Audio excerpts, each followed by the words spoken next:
Any doctor consultation 74 rupees only. Sravani Multi-Speciality Hospital, Madhapur, Hyderabad. అంటే ఏంటి ఎలా start అయింది, ఎందుకు ఇక్కడికి రావాల్సి వచ్చింది అంటే ఏం చెప్తారు?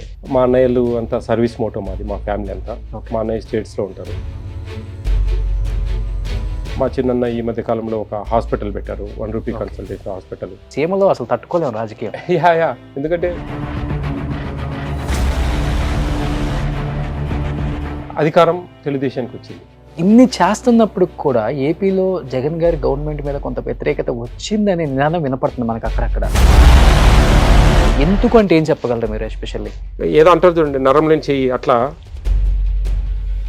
జగన్ గారు ముక్తాకంఠంగా చెప్తున్నారు రాబోయే ఎలక్షన్స్లో 24లో 175కి 175 మన టార్గెట్ అని. సాధ్యం అవుతుందా సార్? ఇవి ఎన్నైనా చెప్తాం, మనం మాట్లాడతాం, ఎన్నైనా కూర్చొని మాట్లాడుకోవచ్చు. అంటే ఇప్పుడు చంద్రబాబు గారు పవన్ కళ్యాణ్ గారు పొత్తు కుదిరింది, సీట్లు కూడా కేటాయింపులు జరిగిపోయాయి. సో వైసీపీకి ఢీకొట్టే శక్తి ఉంటుందా ఇద్దరిని అనేది కూడా వినపడుతుంది కదా సార్. ఆయన మంచి జరిగింది ఆయన తరపు నుంచి అంటే ఓట్లేస్తారు, లేదంటే లేదు. ఎక్కువ అవినీతి ఎక్కడ జరిగింది, ఏ జిల్లాలో జరిగిందంటే ఎక్కడైనా కనిపించిందా మీకు? ఎన్టీఆర్ డిస్టిక్లో ఒక ఆడపిల్లకి ఎక్కడైనా ఇబ్బంది పడుతున్నారు అంటే అర్ధగంటలో అక్కడ ఉండిపోతున్నారు. కొన్ని సందర్భాలలో. Hi hello, welcome to Suman TV. నేను మీ రోషన్. ప్రజెంట్ నాతో పాటు ఉన్న వ్యక్తి గురించి చెప్పాలి అంటే వ్యక్తి కన్నా కూడా శక్తి అని చెప్పొచ్చు. ఎందుకంటే ఏపీ ఫుడ్ కమిషన్ చైర్మన్గా బాధ్యతలు చేపట్టిన అతి తక్కువ టైంలోనే పేదల పాలిట సింహ స్వప్నంగా మారారు. ఎందుకంటే అక్రమార్కుల గుండెల్లో రైళ్లు పరిగెత్తిస్తున్నారు అనమాట. ఆయన చిన్న పామునైనా కానీ పెద్ద కర్రతో కొట్టాలన్న ఒక సామెత నిజంగా ఆయన చూసి ఇది నిజమా, ఈ సామెతలు నిజంగానే చెప్తారు కదా పెద్దోళ్ళు అనిపించింది అనమాట. చిత్తా విజయ్ ప్రతాప్ రెడ్డి గారు ప్రజెంట్ మనతో పాటు ఉన్నారు. ఆయన అడిగి ఇంకా మరిన్ని విశేషాలు చాలా చాలా తెలుసుకోవాలన్న కోరిక నాకు ఎంతో ఉంది. ఎందుకంటే ఈ మధ్య యూట్యూబ్లో సంచలనం అనమాట, సోషల్ మీడియాలో ట్రెండింగ్ స్టార్ అని చెప్తున్నారు అందరూ కూడా. సో ఇంకెందుకు ఆలస్యం, హాయ్ సార్, నమస్తే. హలో, నమస్తే. ఎలా ఉన్నారు? Yeah great, thank you. Me journey చూస్తే చాలా ఇన్స్పిరేషనల్ సార్ ఎవరికైనా కానీ. ఎందుకంటే మీరు అన్నట్లుగానే ఎక్కడి నుంచి స్టార్ట్ చేసి ఎలా ముగింపిస్తుందో మనిషి జీవితం ఎవరికి తెలియదు. బట్ ఒక స్కూల్ పెట్టి 22 years నుంచి రన్ చేస్తున్నారు. అండ్ అగైన్ మీరు మళ్ళీ పాలిటిక్స్లోకి వచ్చారు. ఆ టైంలో నాకు బాగా గుర్తు 2014 నుంచి 19 వరకు కూడా మండల ప్రెసిడెంట్గా చేశారు. ముందు జగన్ సార్ పార్టీ పెట్టేప్పటి నుంచి నేను యాక్టివ్ రోల్ చేశానండి. 14 to 19 మండల ప్రెసిడెంట్, మండల president, government elected post. And ఇప్పుడు ఆంధ్రప్రదేశ్ ఫుడ్ కమిషన్ చైర్మన్ గా ఉన్నారు. ఎక్కడ పొంతం లేని ఒక జర్నీ సార్. అంటే ఏంటి, ఎలా స్టార్ట్ అయింది, ఎందుకు ఇక్కడికి రావాల్సి వచ్చింది అంటే ఏం చెప్తారు? జగన్ సార్ పార్టీ పెట్టినప్పుడు నేను ఒక స్కూలు లెవెల్లో బాగా హ్యాపీగా ఉంది నా లైఫ్. మా అన్నయ్యలు అంతా సర్వీస్ మోటో మాది, మా ఫ్యామిలీ అంతా. మా అన్నయ్య స్టేట్స్లో ఉంటారు, orphanage homes, old age home. ఈ కొంచెం మా అన్నయ్య చాలామంది పిల్లల్ని చదివించడం. చిత్తా థామస్ రెడ్డి గారు అని చెప్పేసి ఫార్మర్ ప్రీస్ట్. ఓకే. ఆయన బయటకు వచ్చేసి స్టేట్స్కి వెళ్ళి అక్కడ కొంచెం ఫ్రెండ్స్ ద్వారా డొనేషన్స్ కలెక్ట్ చేసి ఇక్కడ అంతా చేయడం. చాలా ఇక్కడే షాద్నగర్ దగ్గర ఇప్పుడు ఒక ఆర్ఫనేజ్, ఒక ఓల్డ్ ఏజ్ హోమ్ పెట్టారు. చాలా బాగుంది, చాలా అద్భుతంగా ఉంటుంది. మన షాద్నగర్ దగ్గర మన ఆంజనేయ స్వామి స్టాచ్యూ వస్తుందండి పెట్రోల్ బంక్ దగ్గర. ఓకే. దాని పక్కనే foundation for children in need అని చెప్పేసి అక్కడ కొద్దిమంది ఎల్డర్స్ ఉన్నారు, బాగా చూస్తూ ఉంటారు. అట్లా ఆయన ఇన్స్పిరేషను. ఇట్లా సర్వీస్ మోటో మా చిన్నన్నయ్య నేను కలిసి కొన్ని సర్వీస్ మోటోలో వెళ్ళడం. ఈ పాలిటిక్స్లోకి ఇద్దరం వెళ్ళాలా అని 2012 జగన్ సార్ పార్టీ పెట్టినప్పుడు డిసైడ్ చేసుకొని కొంచెం యాక్టివ్ రోల్ చేసామండి. దానితోడు మేము చేసే సేవా కార్యక్రమాలన్నీ కూడా దానికి హెల్ప్ఫుల్ అయ్యాయి బాగా. పిల్లలకు స్పాన్సర్షిప్ ప్రోగ్రామ్స్ మా అన్న ద్వారా. మా చిన్న ఈ మధ్య కాలంలో ఒక హాస్పిటల్ పెట్టారు, ₹1 కన్సల్టేషన్ హాస్పిటల్. మా చిన్న ₹1 అండి కన్సల్ట్ ఈ రోజుల్లో. అదంతా మల్టీ స్పెషాలిటీ హాస్పిటల్ అండి. అన్ని gynaec plus children specialist, orthopaedic అంతా వస్తూ ఉంటారు. క్యాంప్స్ నడుస్తూ ఉంటాం, విలేజ్లో పల్లెలలో క్యాంప్స్ పెడతా ఉంటాం. ఇలా జరుగుతుంది అది. తర్వాత ₹5 లంచ్ అండి, దాదాపు విత్ బాయిల్డ్ ఎగ్ ₹5 లంచ్ మా విలేజ్లో ఇప్పటికీ కంటిన్యూ అవుతా ఉండేది. సూపర్ చేస్తా ఉన్నాం. మా చిన్నయ్య నేను కలిసి. మా చిన్నయ్య లంచ్ ప్రిపేర్ చేపిస్తాడు, నేను బాయిల్డ్ ఎగ్ ఎవ్రీడే నా మనీ ఇచ్చి బాయిల్డ్ ఎగ్ పెట్టిస్తాం. అదొక ఎంజాయ్మెంట్, అదొక తృప్తి అండి. దాని తర్వాత మా చిన్నయ్య వాళ్ళు వడ్డీ లేని రుణాలు ఇస్తారు మహిళలకు. అది 500 per week కడతారు, 5000 తీసుకొని. ఆ 10 weeksలో అయిపోతుంది. మళ్ళీ అగైన్ దే విల్ టేక్ చిన్న చిరు వ్యాపారస్తులు. ఇట్లా అన్నీ చేస్తూ ఉంటాం. స్కూల్లో అన్ని కన్స్ట్రక్షన్ ఇవ్వడము ఎక్కువగా. మా అన్నయ్య ఆర్ఫనేజ్ పిల్లలకు వాళ్ళకు మా అన్నయ్య కొద్దిగా సాయం చేస్తాడు, నేను కొద్దిగా ఫీజు కన్స్ట్రక్షన్ ఇవ్వడం, వాళ్ళ రిలేటివ్స్ కొద్దిగా ఫీజు కట్టడం. ఇంగ్లీష్ మీడియం కదండి, కొద్దిగా మాకు నియర్లీ 120-130 స్టాఫ్ ఉంటారు. నియర్లీ ఒక 15-16 lakhs పర్ మంత్ శాలరీస్ వస్తాయి. ఇవన్నీ బేస్ చేసుకొని దాని మీద మేము కూడా దాని మీద కొంచెం మాకు శాలరీస్ ఒక సర్వీస్ మొత్తంలో వెళ్తా ఉన్నాం. అట్లా ఆ విధంగా అది వెళ్తూ ఉంది. అప్పుడు 2012లో ఆ టైంలో జగన్ సార్ పార్టీ పెట్టినప్పుడు జగన్ సార్ అంటే ఫస్ట్ నుంచి బాగా ఇష్టం. బాగా ఎప్పుడైనా ఆయన చదువుకునే ఏజ్ నుంచి మేము పోయి కలవడం అట్లా ఇట్లా. ఆయన పార్టీ పెట్టినప్పుడు మేము ఇద్దరం కూడా కలిసి జగన్ సార్తో నడవాలా, జగన్ సార్ చేయాలని చెప్పి మాకు మా ఎమ్మెల్సీ గారు డిసి గోవిందరెడ్డి గారు ఎక్స్ఎమ్మెల్యే బద్వేలు, ఆయన మా బద్వేలు ఇన్ఛార్జ్ సార్ను ఆయన ఆదర్శంగా తీసుకొని ఆయన అడుగు వేయడం, ఆ విధంగా మా ప్రస్థానం స్టార్ట్ అయింది. ఓకే. పంచాయతీని రంగసముద్రం పంచాయతీని మేము ఉండే విలేజ్ పక్కకు పూర్మావిల పక్కకు 8,500 ఓట్లు. ఆ పంచాయతీని దాదాపు ఒక 30 సంవత్సరాల నుంచి తెలుగుదేశం వాళ్ళు లీడ్ చేసేవాళ్ళు. అక్కడ మేము వైఎస్ఆర్ కాంగ్రెస్ పార్టీ నుంచి ఒక బీసీ మహిళ వస్తే ఒక ఆవిడని పెట్టి మేమే ఇన్ఛార్జ్ తీసుకొని అదంతా ఆమెను గెలిపించుకున్న తర్వాత 2014లో అప్పుడు ఈ సమైక్యాంధ్ర ఉద్యమం నడపడం, 75 రోజులు నేను రిలే నిరాహార దీక్షలు నిర్వహించడం 2013లో సమైక్యాంధ్ర ఉద్యమాన్ని. ఆ ఉద్యమంలో అప్పుడు అందరూ బాగా నాకు పొలిటికల్గా అందరూ పరిచయం కావడం, మంచి అంతవరకు ఉన్న డిఫరెంట్ రోలు. అప్పటి నుంచి నేను కొద్దిగా పొలిటికల్ లైఫ్లో బిజీ కావడం, 2014లో ఓసీ మండలాధ్యక్షుడిగా ఓసీని ఎన్నుకోవడానికి ఒక రిజర్వేషన్ రావడం, దాన్ని మా ఎమ్మెల్సీ గారు నన్ను మీరు మండల ప్రెసిడెంట్కి వెళ్ళండి అని చెప్పి ఆయన చెప్పడం, దాంతో అట్లా ఆ ప్రస్థానం జరిగింది. సార్ బేసికల్గానే రాయలసీమ రాజకీయాలు రసవంతంగా ఉంటాయి అంటుంటారు. 14 నుంచి 19 వరకు మండల ప్రెసిడెంట్గా పనిచేసి ఉన్నారు. అండ్ పార్టీలు కూడా అప్పుడు మీరు అన్నట్లుగానే అధికారంలో లేని పార్టీ. ఎటువంటి ఎదురుదెబ్బలు ఎదుర్కోలేదా సార్? అంటే అప్పుడు బిగినింగ్ డే నుంచి సీమలో అసలు తట్టుకోలేము రాజకీయం. ఎందుకంటే బిగినింగ్ డే నుంచి అండి మేము 9 ఎంపీటీసీలను గెలిచాం. 7 ఎంపీటీసీలు తెలుగుదేశం వాళ్ళు గెలిచారు. అధికారం తెలుగుదేశానికి వచ్చింది. అప్పటికే చాలామందిని క్యాప్చర్ చేసి వాళ్ళు ఆ మండలాధ్యక్షుని పదవి దక్కించుకునే పరిస్థితిలో అంతా వెళ్ళిపోయారు. దాదాపు అప్పుడు ఒక 2 months గ్యాప్ వచ్చింది ఎన్నికకు, మండలాధ్యక్షుని ఎన్నుకోవడానికి. ఆ గ్యాప్లో చాలా స్ట్రగుల్ అయ్యామండి. వాళ్ళు మా దగ్గర ఉండే ఎంపీటీసీలను కొనాలని చెప్పేసి కొన్ని ప్రయత్నాలు జరగడము. దాంతో నేను 49 రోజులు క్యాంప్ నడిపాను. వీళ్ళందరినీ ఎంపీటీసీలు అందరినీ తీసుకొని బెంగళూరు, చెన్నై, హైదరాబాదు ఇట్లా ఆడపది. ఎందుకంటే ఆ పాలిటిక్స్ అట్లుంటాయండి ఆ క్షణంలో. నన్ను బలపరిచిన ఎంపీటీసీలు నేను మండల ప్రెసిడెంట్ కావాలనే ఉద్దేశం నాది. అధికారం మాకుంది కదా, ఎవరినో ఒకరిని తీసేసుకొని మేము మండలాధ్యక్షుడు కావాలనేది తెలుగుదేశం వాళ్ళ వర్షన్. ఆ సిచ్యువేషన్స్లో నేను అట్ దట్ లాస్ట్ మినిట్ నేను సక్సెస్ అయ్యాను. అందరూ నాకు సహకరించారు మా వాళ్ళు. ఆ మండలాధ్యక్షుని ఎన్నుకునే హాల్లో కూడా ఒకరిని మాకు సంబంధించిన వాళ్ళను లాగాలని చెప్పి ప్రయత్నం చేయడము, కొనేయాలని చెప్పి ప్రయత్నాలు చేయడం, ఇదంతా స్ట్రగుల్ అన్ని బాగా ఫీల్ అయ్యాను ఆ time. At the last time నేను దానికి విన్ అయ్యాను సక్సెస్గా. మా పూర్మామిల మండలంలో 48,000 ఓట్లు ఉన్నాయి. మేజర్ షేర్ ఉంది బద్వేల్ తాలూకాలో మా పూర్మామిల మండలం, ఆ కాన్స్టిట్యున్సీకి, ఎమ్మెల్యే కాన్స్టిట్యున్సీకి. ఆ పరిస్థితులలో అక్కడ దాదాపు అధికారం లేదని చెప్పేసి చాలామంది నాలాంటి మధ్య నాయకులు అందరూ కూడా ఏదో వర్కులు చూసుకోవడం, ఇటు వెళ్ళడం అంతా దాదాపు వెళ్ళిపోయారు. అంత ఎక్కువ. ఎందుకంటే ఆడ ఏం పనులు కావు, ఏం మేలు చేయలేరు. ఇంకా నేను మండలాధ్యక్షునిగా నాకు యాజ్ ఏ మేల్, మామూలుగా ఫీమేల్ వస్తాయి, అట్లా రిజర్వేషన్లు ఉంటాయి. పెద్దగా ఒక ఓసీ సామాజిక వర్గానికి సంబంధించి నేను మండలాధ్యక్షునిగా అక్కడ ప్రతి ఒక్కరికి బాసటగా నిలబడవలసిన పరిస్థితి వచ్చినప్పుడు రోజు మన జగన్ సారు పూర్తి స్థాయిలో రోజు యాంటీ గవర్నమెంట్ మీద ధర్నాలు, స్ట్రైకులు, బందులు, రాస్తారోకోలు ఇవన్నీ జరుగుతా దాదాపు నా మీద ఒక 30 యాక్ట్ కేసులు పెట్టారు. మా ఎమ్మెల్యే ఒక ఎస్సీ కేసు పెట్టారు ఒక చిన్న ఇదిలో. అవన్నీ ఎదుర్కొని నేను నిలబడి ఆ విధంగా స్ట్రగుల్ అయ్యానండి 2014 to 19. ఈరోజు అన్ని కేసులని దాదాపు తీసేశారు, అన్నీ కొట్టేశారు అన్నీ కూడా. ఆ స్ట్రగ్లింగ్ అనేది చాలా ఇష్టంతో కూడుకునే స్ట్రగ్లింగ్ అనేది. ఎందుకు వచ్చానని ఎప్పుడు అనిపించలేదండి. మేము జగన్మోహన్ రెడ్డి గారి కోసం వచ్చాం. జగన్మోహన్ రెడ్డి గారు ముఖ్యమంత్రి చేయాలనేది మా థీమ్, మా ఆశయం.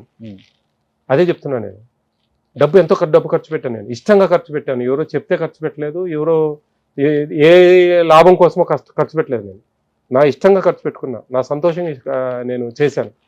ఎంతోమందిని గ్యాదర్ చేసేవాళ్ళం, మీటింగ్లు, ధర్నాలు, ఆ స్ట్రైకులు చేయాలా. ఇట్లాంటప్పుడు అందరూ పూర్వమామిలలో నేనంటే బాగా ఇష్టం జనానికి.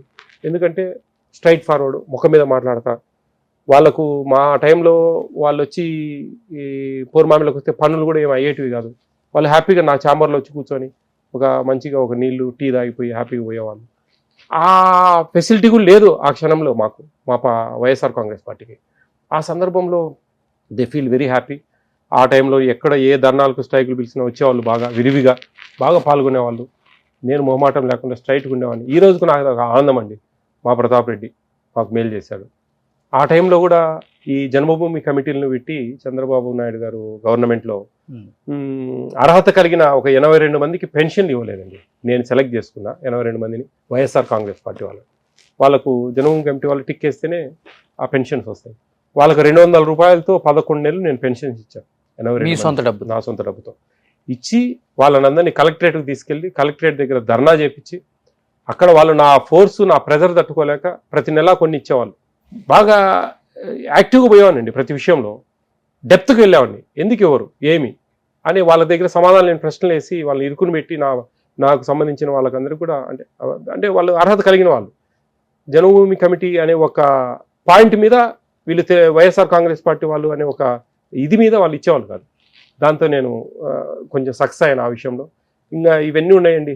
ఇవి ల్యాబొరేటరీస్ ఇచ్చేవాళ్ళు, హౌసెస్ ఇచ్చేవాళ్ళు, లోన్స్ ఇచ్చేవాళ్ళు తెలుగుదేశం ప్రభుత్వం. మాకు ఎటువంటి ఏమీ మాకు ఇదిగా లేదు. ఆ టైంలో నేను కొంచెం జెంటిల్మ్యాన్గా జినేన్గా ఉండడం వల్ల ఇతను ఊరికే వాళ్ళు ఏదో కొద్దిగా అది వాళ్ళ స్వార్థంతో కొన్ని చేస్తూ ఉంటారు. ఇన్ని బయట పెడతారు, ఇన్ని తలకాయ నొప్పులు ఎందుకులే, ప్రతాప్ ఏమన్నా అడిగితే ఇన్ని ఇచ్చేయండి అన్న కొన్ని అని చెప్పేసి కొన్ని ఇచ్చేవాళ్ళు. అవి నేను మా సంబంధించిన వాళ్ళ కొన్ని అంటే నేనేంటంటే నేను ఏది కూడా నాకు సంబంధించింది వస్తే నా స్వార్థం లేకుండా ఎవరికొకరికి బీద వాళ్ళకి ఇచ్చేవాడిని, దానికి నేను ముందుకెళ్ళేవాడిని. వాళ్ళు అట్లా కాదు, వాళ్ళు కొద్దిగా స్వార్థంతో కొన్ని వాళ్ళ సెల్ఫిష్నెస్ కోసం చేసుకునేవాళ్ళు. అప్పుడు నేను అవన్నీ పోయి కేకలేసినానంటే వాళ్ళకి ఇబ్బంది వస్తుంది. ఆ సందర్భంలో వాళ్ళు నాకు సహకరించే వాళ్ళు కొన్ని అట్లా కొంచెం సక్సెస్ అయితే ఆ ప్రయాణం అట్లా సాగిందండి ఆ టైంలో. అంటే జగన్ గారి ఇన్స్పిరేషన్తో రాజకీయాల్లోకి వచ్చారు అండ్ 14 to 19 మండల్ ప్రెసిడెంట్ చేశారు. ఎవరైనా కానీ నెక్స్ట్ స్టెప్ వేస్తారు, ఏ మనిషి అయినా కానీ ఒక ఎమ్మెల్యేనో లేక ఒక ఎంపీనో మైండ్లో ఊహించుకుంటారు, నేను ప్రజలకు సేవ చేయాలి అంటే ఇవన్నీ అనుకుంటారు. అది కాకుండా ఎందుకని ఏపీ ఫుడ్ కమిషన్ చైర్మన్ గా ఆ టైంలో అండి 2019 వైఎస్ఆర్ కాంగ్రెస్ పార్టీ అధికారంలోకి వచ్చినాక నేను ఒక మండల్ లీడర్గానే ఎదిగానండి. ఒక జెడ్పీటీసీ కానీ అట్లా సందర్భంలో మాకు రిజర్వేషన్స్ వచ్చి నేను ఎక్కడ కూడా అకామిడేట్ చేయలేకపోయాను నన్ను. Okay, 2.5 year Jagan sir 2021 September 24th నాకు ఈ విషయం చెప్పారు. అప్పటి వరకు నాకు చేయలేదు. అప్పుడు నాకు ఈ జిల్లా పరిషత్లో ఒక ఐఎమ్ బిలాంగింగ్ క్రిస్టియన్ అండి, యాక్చువల్లీ రెడ్డి క్రిస్టియన్ నేను. ఆ సందర్భంలో క్రిస్టియన్ మైనారిటీ కింద నాకు ఒక కోఆప్షన్ మెంబర్ అడిగానండి, ఈక్వల్ టు జెడ్పీటీసీ జిల్లా పరిషత్లో. కోఆప్షన్ మెంబర్ అడిగితే రెడ్డి అని ఉంది అనే కారణంతో పక్కన పెట్టారు నా ఫైల్. మా ఎంపీ గారు అవినాష్ రెడ్డి గారు అయితే ఏంటి, మా ఎమ్మెల్యేలు అయితే ఏంటి, మా 7 సెగ్మెంట్లకు సంబంధించిన ఎమ్మెల్యేలు అందరూ కూడా ప్రతాప్కి అయితే ఇవ్వండి, ఎందుకంటే అందరితో నోట్లో నాలుకలాగా ప్రతి ఒక్కరితో నేను బాగుండేవాడిని, బాగా తిరిగేవాడిని, బాగా యాక్టివ్గా చేసేవాడిని, అందరికీ తెలుసు ఆ విషయం. ఆ సందర్భంలో ప్రతాప్కి అయితే ఇచ్చేయండిలే అని చెప్పారు. ఎందుకంటే నేను క్రిస్టియన్ అనే విషయం అందరికీ తెలుసు, మా జిల్లాలో అందరికీ తెలుసు. అప్పుడు జగన్ సార్ దగ్గరికి వెళ్ళడం, అవినాష్ గారు మాట్లాడితే నేను కొద్దిగా బాధపడ్డాను. అప్పటికి కొంచెం తెలుగుదేశం వాళ్ళు నన్ను ఏదో వాళ్ళు తీసుకోవాలా అనే ప్రయత్నాలు కూడా చేశారు. బద్వేల్కి ఏదైనా చూడండి, మీరు బద్వేల్ అయితే బాగా పనిచేస్తారనే విషయంలో నేను మా గొంతు మీద కత్తి పెట్టినా అట్లాంటి ఏం జరగవు నాకు వాస్తవంగా. వాళ్ళ ప్రయత్నాలు వాళ్ళు అవన్నీ కూడా అవినాష్ గారు బాగా సపోర్ట్ చేశారండి. అంటే ఆయన కూడా తెలియదు నాకు ఇంట్లో జరుగుతుందని కూడా. అన్నతో మాట్లాడదామన్నా అని చెప్పారు. అన్న కాడికి సార్ కాడికి ఎందుకులేనా సార్, ఆయన తెస్తాడు మళ్ళీ, ఏంది నువ్వు కూడా సతాయిస్తావా అని, బాగుండదు, ఎందుకంటే కొంచెం బాగా ఉన్నాం కాబట్టి. అంటే లేదు పోదాంలే అని చెప్పేసి పాపం అవినాష్ రెడ్డి గారు కూడా September 24th మండలాధ్యక్షులుగా ఎన్నిక జరుగుతూ ఉంది జిల్లాలో పూర్తి స్థాయి. ఆ టైంలో కూడా ఆయన నా మీద ఉన్న గౌరవంతో విలువతో నన్ను తీసుకొని క్యాంప్ ఆఫీస్కి రావడం, జగన్ సారు కాడికి ఇట్లా వెళ్ళంగానే జగన్ సారు చూసి, ఏమి విజయ్, ఏమి ఇప్పుడు ఎందుకు దాని మీద పడ్డావు నువ్వు, రెడ్డి ఉంది కదా అంటే, నేను క్రిస్టియన్ కాదునా, నేను కన్వర్టెడ్ క్రిస్టియన్ కాదునా, బై బర్త్ క్రిస్టియన్ నేను, మా అమ్మ బై బర్త్ క్రిస్టియన్ 93 years, మా నాన్న క్రిస్టియానిటీ తీసుకున్నాడు, ఈ నేపథ్యంలో నేను బయటకు వచ్చినా తప్ప నేనేమి కన్వర్టెడ్ క్రిస్టియన్ దేశమంతా తెలుసు అంటే, నీకు దేశమంతా తెలుసు కాదు, కడప జిల్లాలో తెలుసు అంతవరకే, ఈ రాష్ట్రంలో తెలియదు కదా. మన అపోజిషన్ వాళ్ళు ఒక రెడ్డి కమ్యూనిటీ అతన్ని తీసుకెళ్ళి ఒక క్రిస్టియన్ దొంగ సర్టిఫికేట్ పెట్టో ఏదో ఒకటి ఇంకోటి ట్రాన్స్పరెన్సీ లేకుండా ఏదో దాన్ని మ్యానిపులేట్ చేసి పెట్టి ఒక క్రిస్టియన్ ఒక రెడ్డిని తీసుకెళ్ళి కోఆప్షన్ మెంబర్ చేశారు అని ఒక నెగిటివ్నెస్ వస్తుంది. వాళ్ళ నోళ్ళు ఎవరు మోపియాలా, ఏమంత అవసరమా ఏంది అది అన్నా. నేను పూల మిల్కాడ కట్టెలు అమ్ముతా ఉన్నా, మీటింగ్లు జరుగుతూ ఉంటే ఆడో దూరంగా నిలబడాల్సి వస్తూ ఉంది, నాకు ప్రోటోకాల్ లేదు, చాలా ఇబ్బందిగా ఉంది. బాగా కష్టపడినా నేను. అది ఏంటంటే మా అవినాష్ గారు పక్కనే ఉన్నారు, మా విజయ్ బాగా డబ్బు ఖర్చు పెట్టినా, బాగా పార్టీ కోసం బాగా లీడ్ తీసుకొని బాగా చేసేవాడు. అంటే విజయ్ గురించి నువ్వేం నాకు చెప్పేది నాకు తెలుసులే, ఇట్లా అట్లా జరిగిందండి. అట్లా జరిగితే ఇంకా నేను చాలా డబ్బు ఎవరో ఒకరు ఖర్చు పెట్టమంటే పెట్టింది కాదన్నా, నేను నా ఇష్టంగా మీరంటే ప్రేమతో పెట్టా. మీ మీద నాకు నిండు నూరేళ్ళు మీ ప్రేమ ఉండి విజయ్ అని పిలిస్తే చాలు, నాకు ఏ పదవులు వద్దున్నా, మీ ఇష్టం అనేది నా మీద ఉంటే చాలు. నేను నా తాతకు తగినంత నేను ఖర్చు పెడతా పార్టీ కోసం, ఇష్టంగానే తిరుగుతా. అప్పటికి సార్కేమో ఈ ఫుడ్ కమిషన్ చైర్మన్ అనేది నోటీస్కి వచ్చినట్టుంది. నాది ఎంఏ పొలిటికల్ సైన్స్, కొంచెం నా సర్వీస్ మోటో ఇవన్నీ తెలుసు, నాన్ గవర్నమెంట్ ఆర్గనైజేషన్ రన్ చేస్తున్నా నేను. ఆ బేసిస్లో ఆయన సార్ వాళ్ళ పిఎస్కు మన సిఎస్ గారికి ధనంజయ రెడ్డి సార్ అన్న, ధనంజయ విజయ్కి ఫుడ్ కమిషన్ చైర్మన్ రాయింది, 5 ఏళ్ళ జీవో జాగ్రత్త విజయ్ అని చెప్పేసి అనే ఒక పెద్ద బరువైన బాధ్యత నాకు రాష్ట్ర స్థాయిలో కల్పించిన మహానుభావులు మా వైఎస్ జగన్మోహన్ రెడ్డి గారు. వాస్తవంగా చాలా చిన్న స్థాయిలో ఈరోజు ఇంతమందికి నేను మేలు చేయగలుగుతా ఉన్నానంటే ఆయన ఆ పాత్ర కల్పించబట్టానండి. లేకుంటే నేను ఎక్కడో బాయిలో కప్పండి. నాకు అసలు విజయవాడ కూడా ఏ రోజు నేను పెద్దగా పోయింది లేదు, నాకు అవసరం లేదు. ఎంతసేపు పూర్వామిల్ల కడప బద్వేలు ఆ ఏరియాలో తిరిగేవాడిని. అప్పుడు కూడా జగన్ సార్కి చెప్పాను, సార్ నాకు పూర్వామిల్ల బద్వేలు కడప ఆ ఏరియాలో ఏదైనా కొంచెం గౌరవించండి సార్, నాకు స్కూల్ ఉంది, స్కూల్ చూసుకోవాలి నేను, అది ఇది. నేను ఆయన ఒక బరువైన బాధ్యత నాకు ఇచ్చారు, దాన్ని నిలబెట్టుకుంటా ఉన్నా, ధర్మం పక్కన నిలబడతా ఉన్నా, పిల్లలకు న్యాయం చేయాలని ఒక మంచి మనస్తత్వంతో ముందుకెళ్తా ఉన్నా. ఇది నా రాజకీయ ప్రస్థానం. అంటే మీరు ఒక చిన్నది అడిగితే ఆయన పెద్ద దాంతో సన్మానించారు. నాకు అప్పుడే అన్నారు మా అవినాష్ గారు, నువ్వు గోరంతా అడిగితే అన్న కొండంతా చేసినాడు, నువ్వంటే బాగా ఇష్టం అన్నకు, నువ్వు నమ్మలేదు అది ఇదే అని చెప్పారనమాట. ఎందుకంటే అంతకు ముందు రోజు జరిగిన నాకు అవినాష్ రెడ్డి గారికి జరిగిన టాపిక్లో నువ్వంటే బాగా ఇష్టం నా జగన్ అన్నకు అని, సర్లే సార్ అని. ఎన్నో వేల మంది కోట్ల మందిలో నేను ఎంత అని అది మ్యాచ్ చేసి ఆయన బయటకు వచ్చిన తర్వాత, నువ్వు అంటే బాగా ఇష్టం నా జగన్ అన్నకు, చూడు మేము కూడా ఎవరేమో ఎక్స్పెక్ట్ చేయలే, ఒక ఎన్జిఓ కింద నీకు ఒక రిటైర్డ్ జడ్జీలకు ఇచ్చే రోలు, ఒక రిటైర్డ్ ఒక ఎక్స్ మినిస్టర్లకు ఇచ్చే రోలు. అంతకుముందు మన స్వర్గీయ జేఆర్ పుష్పరాజ్ గారు ఎక్స్ మినిస్టర్, ఆయన ఉన్నారండి ఈ పోస్ట్లో.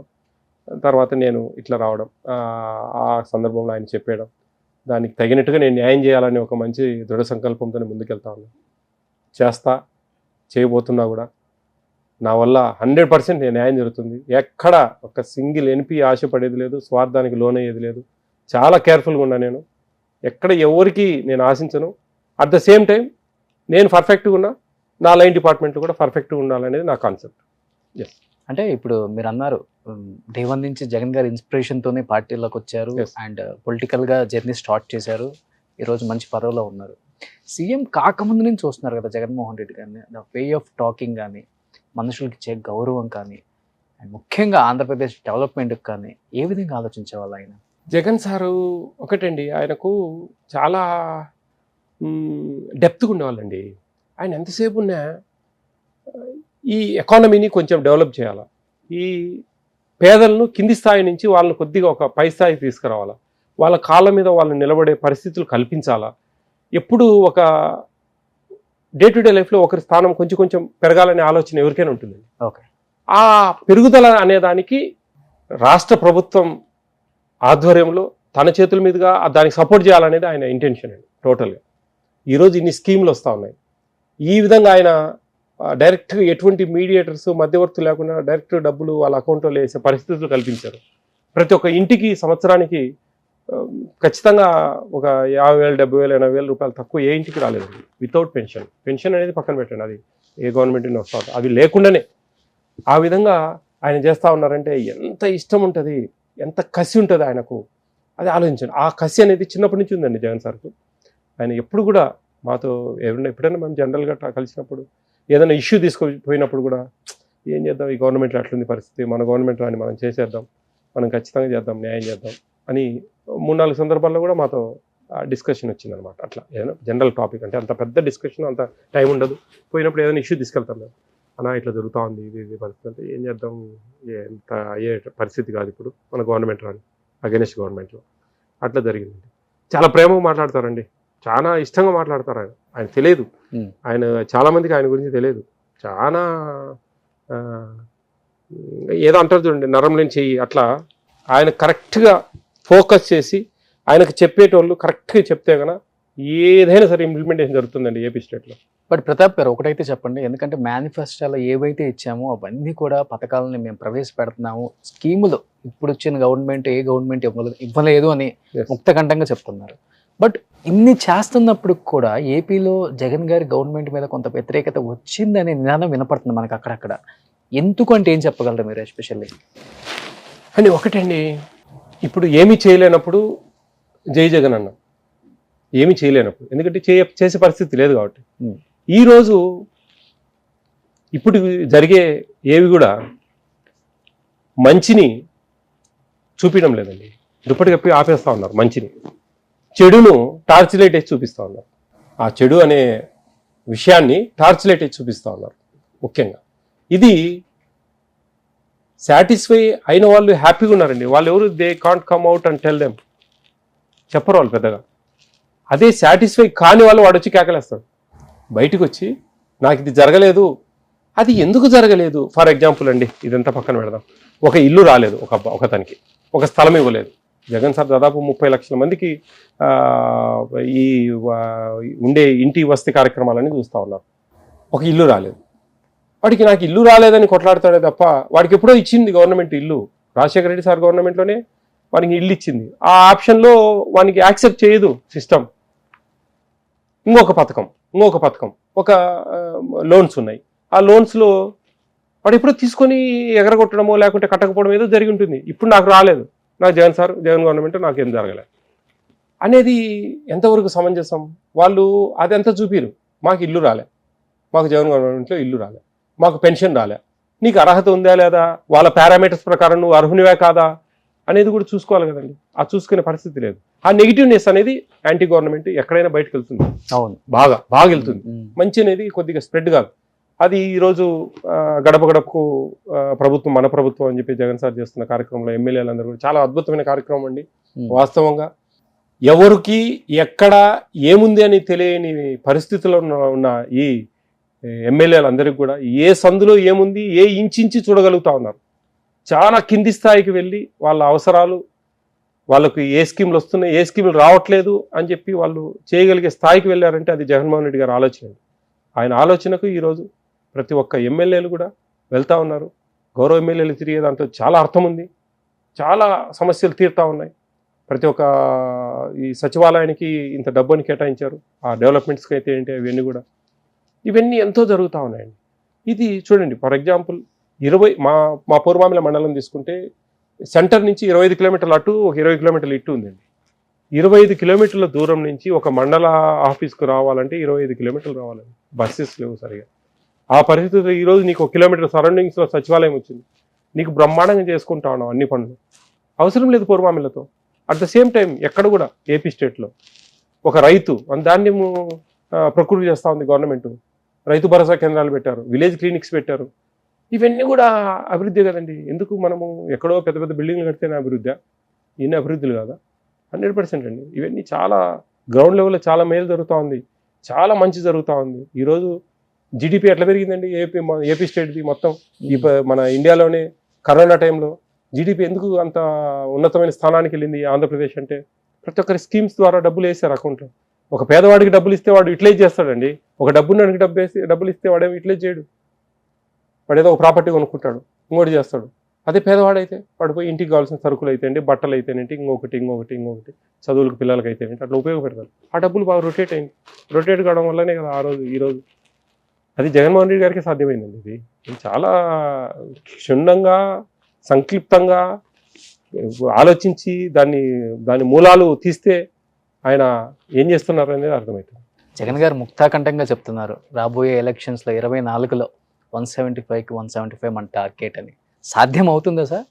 అంటే ఆయన ఒక సేవకునిగా ఉంటూ ఒక నాయకుడిగా ఎదిగిన వ్యక్తి అండి. ఆయన చేస్తున్న స్కీమ్లు ఆయనకు అంత మనోధైర్యాన్ని ఇస్తూ ఉన్నాయి. ఆయన అనే దాంట్లో ఎంత గూఢార్థం ఉంది. వై నాట్ అంటా ఉన్నాడు, ఎందుకు రావు అంటా ఉన్నారు. నేను చేసిన ఎందుకు వేయరు నాకు ఓట్లు. ఈరోజు ఎవరికైనా ఉందండి అదమ్ము, నేను చేసినానంటే నాకు ఓటేయండి, చేయలేదంటే వేయగాకండి అని ఓపెన్గా చెప్తా ఉన్నాను. నేను మీ ఫ్యామిలీకి మేలు చేసినానంటే నాకు ఓటేయండి, మేలు జరగలేదు నా వల్ల మీకంటే ఓటు వేయగాకండి అంటా ఉన్నాను. అంత ధైర్యం ఎవరికి రాదండి, అంత ఆషామాషి కాదండి. పెద్ద ఇదితో కూడుకుంది అది. చాలా డెప్త్గా ఆలోచిస్తే చాలా ఇదేది ఆ వర్డ్స్ ఇవ్వడం అంటే సామాన్యులతో కాదు. ఇవి ఎన్నైనా చెప్తాం, మనం మాట్లాడతాం, ఎన్నైనా కూర్చొని మాట్లాడుకోవచ్చు, కానీ అతను అది అసాధ్యమండి. అంత గొప్ప మహోన్నతమైన వ్యక్తి అని నా భావన. అంటే ఇప్పుడు చంద్రబాబు గారు పవన్ కళ్యాణ్ గారు పొత్తు కుదిరింది, సీట్లు కూడా కేటాయింపులు జరిగిపోయాయి, సో వైసీపీకి ఢీకొట్టే శక్తి ఉంటుందా ఇద్దరిని అనేది కూడా వినపడుతుంది కదా సార్. దాని మీద అసలు ఏం నడుస్తుంది పార్టీలో కానీ ముఖ్యంగా నాయకులకు కానీ? అంటే మీరు ఒక ఫుడ్ కమిషన్ చైర్మన్ గా కాకుండా ఇంతకుముందు ఆల్రెడీ పొలిటికల్ గా మీ జర్నీ చాలా షార్ట్ మంచిగా చేస్తున్నారు కాబట్టి మీకేం అర్థమైంది అసలుకి ఆ సినారియో అంతా? ఆ విషయాల మీద ముఖ్యంగా మేము పెద్దగా డెప్త్గా మాట్లాడకూడదు ఆ విషయాలు వాస్తవంగా. ఎందుకంటే ఆమె ఒక నాన్ గవర్నమెంట్ ఆర్గనైజేషన్ రన్ చేస్తూ నేను ఈ ఫుడ్ కమిషన్ చైర్మన్గా నియమించడం జరిగింది వాస్తవంగా. దాంట్లో భాగంగా మీరు అన్నట్లుగా ఒక జగన్మోహన్ రెడ్డి గారి అభిమానిగా, ఆయన అంటే ఇష్టపడే వ్యక్తిగా ఎవరి ఆలోచనలు వాళ్ళకు ఉంటాయండి. ముఖ్యంగా వాళ్ళ ఈక్వేషన్స్ వాళ్ళకు ఉంటాయి. జగన్మోహన్ రెడ్డి గారి ఈక్వేషన్స్ ఆయనకున్నాయి. బయటికి కనిపించేదంతా స్వచ్ఛత కాదండి, లోపల ఉండేదంతా అది అవినీతి కూడా కాదు. అట్లా ఏది కూడా కొన్ని సందర్భాలలో ఆయన నేను స్వచ్ఛంగా ఉన్నా, నీతిపరంగా ఉన్నా, 10 మందికి మేలు చేయగలుగుతా ఉన్నా, ఎవరో కింది లెవెల్లో అక్కడక్కడ ఏమన్నా తప్పులు చేసినట్టన్నీ కూడా ఆపాదించడం అనేది కూడా అన్యాయం అండి. జరుగుతూ ఉండొచ్చు ఏదైనా కానీ. ఒక గవర్నమెంట్లో చంద్రబాబు నాయుడు గారు అయితే ఏంటి, కిరణ్ కుమార్ రెడ్డి గారు అయితే ఏంటి, రోషే గారు అయితే ఏంటి, మన రాజశేఖర రెడ్డి సార్ అయితే ఏంటి, వీళ్ళందరూ కూడా, చంద్రబాబు నాయుడు గారు, వీళ్ళందరూ ఎన్టీ రామారావు గారు, ఎంతైనా సరే అండి ఎట్లుంటుందంటే యాంటీ గవర్నమెంట్ అనేది వాళ్ళు ఆ రిఫ్లెక్షన్ ఎట్లుంటుందంటే, ఇంత దాదాపు ట్విన్ స్టేట్స్లో 292 ఎమ్మెల్యే సీట్లు కలిగిన ఈ స్టేట్స్లో రాజశేఖర రెడ్డి సార్ ఆయన ఒక దేవునిగా చూస్తూ ఆయనకి ఇచ్చింది 155. ఆయనేమి పెద్దగా ఏం చేయలేదు. అందరూ ఏకమై ఇన్ని గందరగోళం చేస్తే కూడా సెకండ్ టైం 2009లో. అట్ ద సేమ్ టైము నేనేమంటున్నానంటే అంటే జగన్మోహన్ రెడ్డి గారు 2 స్టేట్లు కలిపినా ఆయనండి ముఖ్యమంత్రి 151కి. తెలంగాణలో ఒక సీట్ రాకుండా 2 స్టేట్లు కలిసినా కానీ ఆయనే ముఖ్యమంత్రి. ఆబ్వియస్లీ అంత ధైర్యం ఉన్న వ్యక్తి ఈరోజు 175 ఎందుకు రావు నాకు అంటా ఉన్నారంటే ఆయన ధైర్యం ఆయనది, వీళ్ళ ఈక్వేషన్స్ వీళ్ళవి. ఎందుకని మనం విడిగా పోటీ చేసి మనము సాధించలేమంటే ఎదుర్కోలేమనే ఒక భావనలో వాళ్ళు ఉన్నారు. సరే చూద్దాం పబ్లిక్ డిసిషన్ ఎట్లుంటుందో. అంతే కదండి, దేవుని ఆశీస్సులు ఉండాలా, జనాలలో మంచితనం అనేది ఉండాలా. ఆయన మంచి జరిగింది ఆయన తరపు నుంచి అంటే ఓట్లేస్తారు, లేదంటే లేదు, తీసుకోవాలా ఏదైనా కానీ. 24లో అసెంబ్లీకి వెళ్ళే అవకాశాలు ఉన్నాయా సార్ మీరు? లేదండి, నాకు యాక్చువల్లీ మాది ఎస్సీ కాన్స్టిట్యున్సీ బద్వేలు. ముఖ్యంగా నా ట్యూనర్ దాదాపు 2027 మార్చి 27వ తేదీ వరకు నాకు ఉంటుంది. ఇది దాని తర్వాత ఏంది అనేది it's not in my hands actually. అది నాకు దేవుని దయ ఎలా ఉందో, నా సేవలు ఏ విధంగా ఉపయోగపడతాయి ఈ రాష్ట్రానికి ఏంది అనేది దేవుని. సార్ ఒక 22 years నుంచి ఒక స్కూల్ రన్ చేస్తున్నారు, మీకు తెలుసు అక్కడ లోటుపాట్లు కూడా మీకు బాగా తెలుసు. ఇప్పుడు మళ్ళీ ఆంధ్రప్రదేశ్ ఫుడ్ కమిషన్ చైర్మన్గా వచ్చారు. ఈ ఫుడ్కి సంబంధించిన విషయాలలో చాలా అవకతవకలు జరుగుతూ ఉంటాయి సార్. చీప్ క్వాలిటీది పెట్టి పిల్లల్ని కూడా ఇబ్బందులు పెట్టే వీడియోస్ చాలా చూసాం మనం. ఈ మధ్య మీరు వాటిల్లో నిజంగా చెప్పాలంటే కొంత మార్పుని తీసుకురాగలిగారు. వెళ్ళినప్పుడు ఆ ఫుడ్ చూసినప్పుడు, లేకపోతే అక్కడ ఉన్న పిల్లల పరిస్థితి చూసినప్పుడు మీ గుండె కల్చర్ వేసిన సన్నివేశం ఏదన్నా అనిపించిందా సార్? ఈ మధ్య కాలంలో మీరు రౌండ్స్ వేస్తున్నారు కాబట్టి. బియాన్ ఫ్రాంక్లీ నేను ఓపెన్గా మాట్లాడుకుంటే నా స్కూల్లో కూడా చిన్న హాస్టల్ రన్ చేస్తున్నాను. ఓకే, ఒక 110 స్టూడెంట్స్ ఉంటారు. అది 10th క్లాస్ పిల్లలు చదువుకోవడానికి, పల్లె ప్రాంతం మాది. వాళ్ళకు ఆ ఫెసిలిటీస్ తక్కువ ఉంటాయి కాబట్టి వెళ్ళి రావడానికి 2-3 అవర్స్ వేస్ట్ అవుతుంది అనే ఉద్దేశంతో చాలామంది వాళ్ళ కోసమని స్పెషల్గా చేసామన్నమాట. వంట వాళ్ళది మెయిన్ పాత్ర ఉంటుందండి దీంట్లో. అట్ ద నెక్స్ట్ టైం మనం ఇచ్చే వస్తువుల మీద ఆ ఓనర్స్ కానీ వాళ్ళు ఇచ్చే దాని మీద ఆ ప్రామాణ్యాలు అన్నీ కూడా మంచిగా ఉండేదాన్ని బట్టి కూడా ఆధారపడి ఉంటుంది నాణ్యత ముఖ్యంగా. ఆ బేసిస్లో ఇప్పుడు ఇవన్నీ పక్కన పెడితే ఒక ప్రైవేట్ ఇన్స్టిట్యూషన్ రన్ చేస్తా నాణ్యమైనటివి దాదాపు మంచి బియ్యం 52-53 రూపాయల బియ్యం కొంటాం మేము. మంచిగా ఆయిల్ అన్నీ మంచి క్వాలిటీ అన్నీ మెయింటైన్ చేస్తాం. చేసేవాళ్ళు మంచిగా లేకుంటే ఎన్ని ఇస్తే ఏం లాభం. అట్ దట్ టైం మనము మా హాస్టల్లో వంట చేసేవాళ్ళు ఒక కప్పులు ఉన్నారు. మేము ఖచ్చితంగా మా వైఫ్ డైలీ అక్కడి నుంచి పైనుంచి క్యారియర్ తెప్పించుకుంటాం. మేము అదే తింటాం. కూరలు అన్నీ టేస్ట్ చేస్తాం. నేను ఉన్నప్పుడు ఖచ్చితంగా తెప్పిస్తాను. ఒకవేళ ఆ పరిస్థితులలో ఒక 2-3 సార్లు నాకు నచ్చలే. కొంచెం ఓపెన్గా చెప్తే కన్నా ఈ పప్పు పచ్చి స్మెల్ రావడం, దాన్ని ఆ పోపు పెట్టే విధానంలో కొన్ని మార్పులు, కొన్ని జాగ్రత్తగా చేయాలి. ఇట్లా చేయకపోవడం అనిపించి మా ఇంట్లో వంట చేసే ఆవిడను నేను హాస్టల్కి షిఫ్ట్ చేశాను వాంటెడ్లీ. ఓకే. మా ఇంట్లో వంట చేసే ఆవిడను హాస్టల్కి పంపించాను. చాలా బాగా చేస్తుంది లక్ష్మమ్మ అని ఒక ఆవిడ. ఆమెను తీసుకెళ్ళి మా హాస్టల్లో వంట చేయించాను ఆమెతో. ఇప్పటికి ఆమె కంటిన్యూ అవుతా ఉంది. చాలా అద్భుతంగా ఉన్నాయి ఇప్పుడు వంటలు. మేము తెప్పించుకొని తింటా ఉన్నాం. అట్లా నా ఉద్దేశం ఏంటంటే, ఎందుకు నేను ఈ ఎగ్జాంపుల్ చెప్పానంటే, నాకు వంట మీద మంచి అనుభవం ఉంది. ఏ విధంగా చేస్తే ఏ విధంగా వస్తుంది టేస్ట్ అనేది నాకు కొంచెం అవగాహన ఉంది. ఆ పరిస్థితుల్లో నేను ఎక్కడైనా ఒక హాస్టల్స్కు, మధ్యాహ్న భోజన పథకానికి, అంగన్వాడీ సెంటర్స్కు ఇట్లా వెళ్ళినప్పుడు బాగా చేసే పరిస్థితులలో కొంచెం నాణ్యత లోపం వల్ల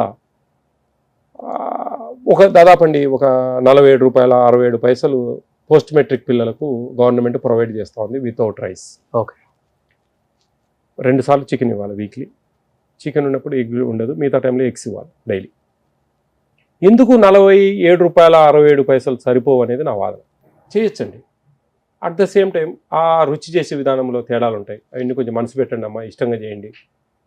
మన పిల్లలు అనుకుంటే మనం ఇష్టంగా చేస్తాం అనే విషయాల మీద నేను ఆర్గ్యూ చేస్తా, వాళ్ళతో మాట్లాడతా, వాళ్ళకి చెప్పడము, చేపించే విధానంలో మార్పులు తేడం. ఈ డబ్బులు సరిపోవు అంటే కనుక దాన్ని ఒప్పుకోకపోవడం, నేను దాన్ని ఎన్హాన్స్ చేయమని మా జగన్మోహన్ రెడ్డి గారిని, మా ముఖ్యమంత్రి గారిని మేము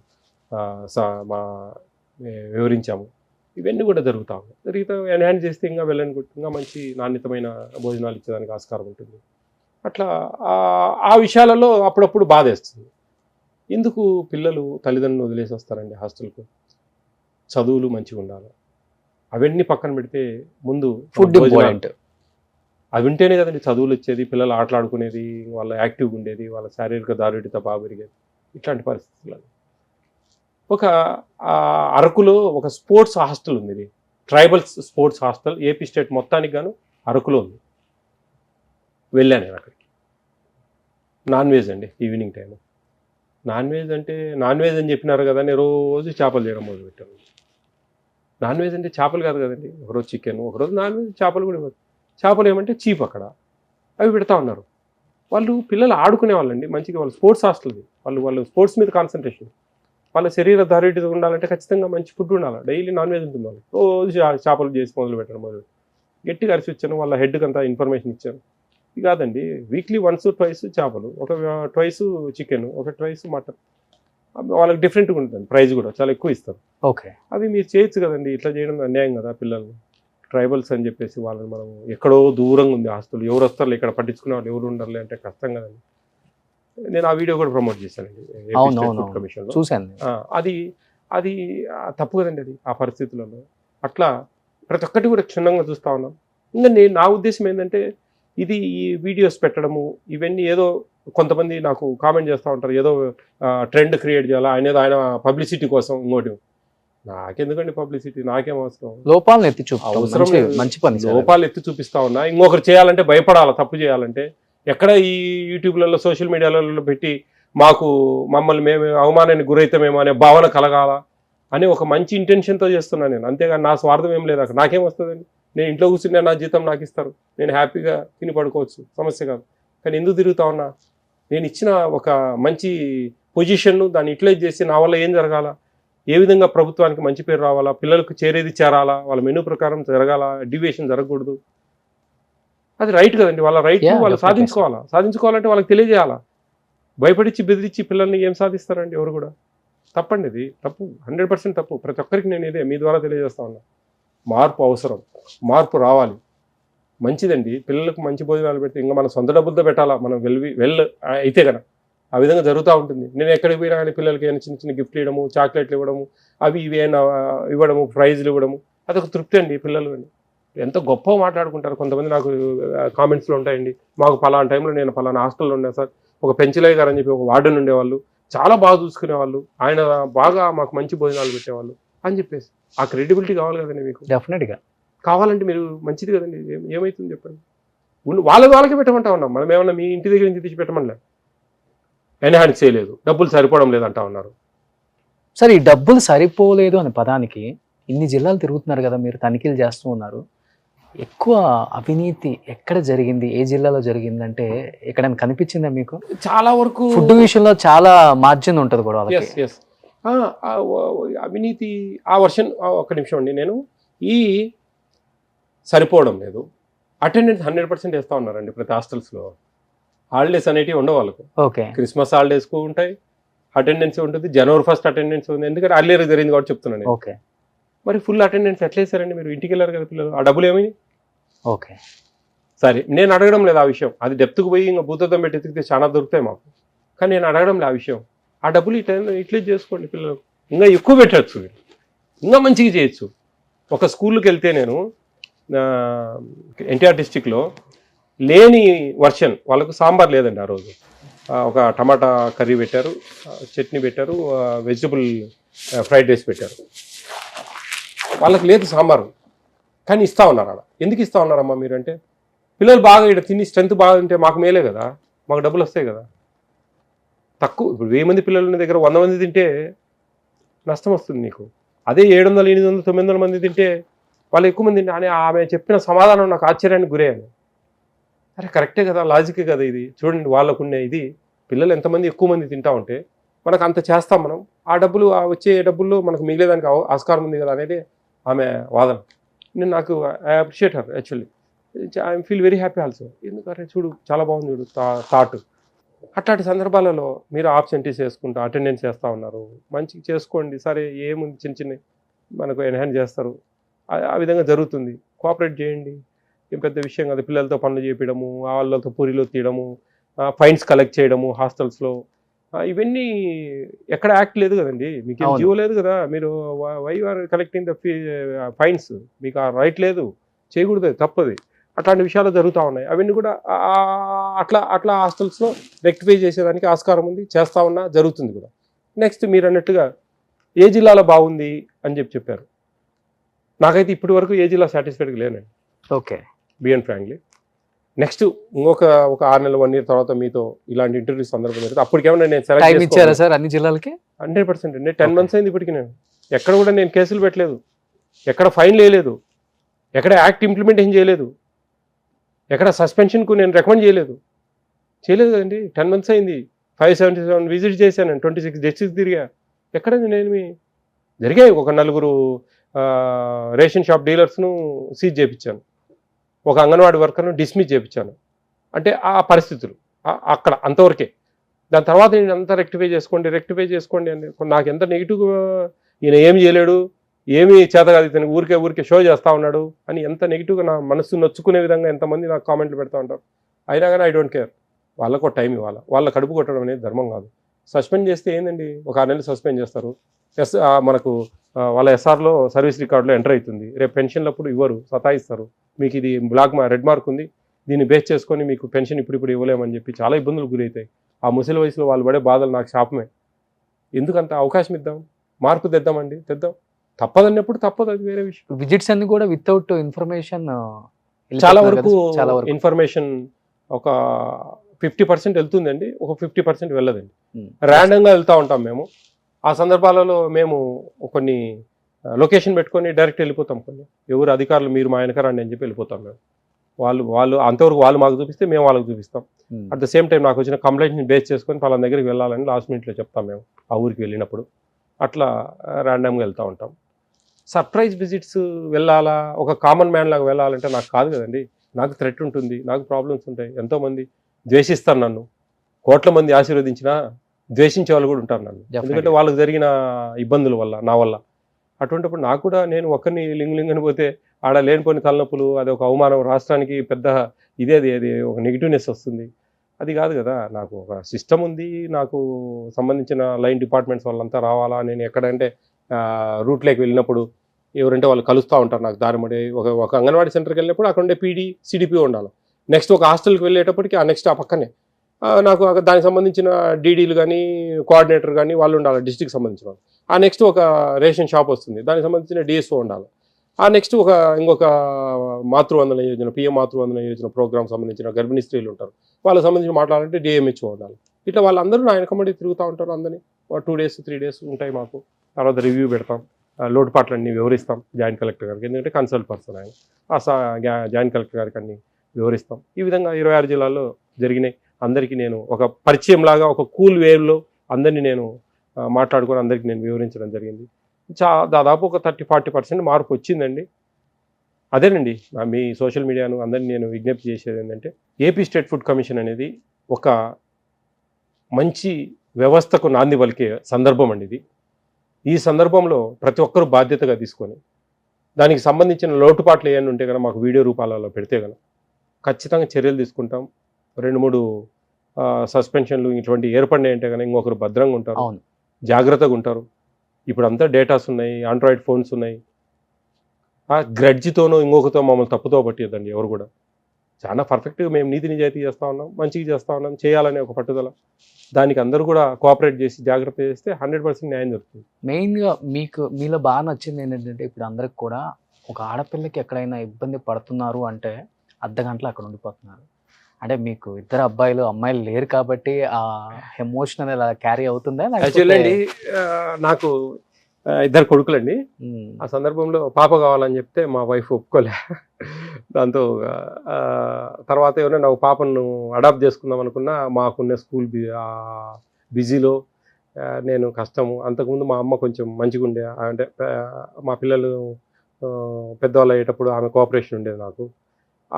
2 పిల్లలు అయిపోయిన తర్వాత ఆడపిల్లల్ని అడాప్ట్ చేసుకున్నామంటే ఎవరు చూసుకోవాలా, ఎక్కడ నాకు ఈ స్కూలు ఇది టెన్షన్తో మా వైఫ్ దాన్ని ఇగ్నోర్ చేశారు. ఆ సందర్భంలో ఆడపిల్లలు అంటే నాకు కొంచెం మీరు అన్నట్లుగా కొంచెం ఇష్టమే. ఎందుకంటే అండి మగపిల్లలు డిఫరెంట్ అండి, వాళ్ళ లైఫ్ స్టైలు, వాళ్ళు ఎట్లయినా బతకగలరు, ఏదైనా చేయగలరు. ఆడపిల్లలు కూడా నేను ఎక్కువ అదే చెప్తూ ఉంటానండి, చాలా హాస్టల్స్లో కూడా చదువు అనేది చాలా అవసరం, మీకు చాలా అవసరం. ఏదైనా సరే గట్టిగా మీరు ఫర్ ఎగ్జాంపుల్ చదువులేని తల్లి ఉన్న ఇంట్లో నువ్వు ఏదైనా ఒక మొబైల్ చూస్తూ ఉంటే మీ తల్లి ఏమంటుంది, ఏమో ఎప్పుడు ఆ మొబైల్ చూడడం, ఆ టీవీ చూడడం చదువుకోండి అన్నప్పుడు మీరు ఏమంటారు, మాకు తెలుసులేమ్మా ఇప్పుడు చదువుకునేది, నువ్వు చెప్పాలన్నా మాకు అంటారు. ఎందుకంటే చదువు రాదు కాబట్టి.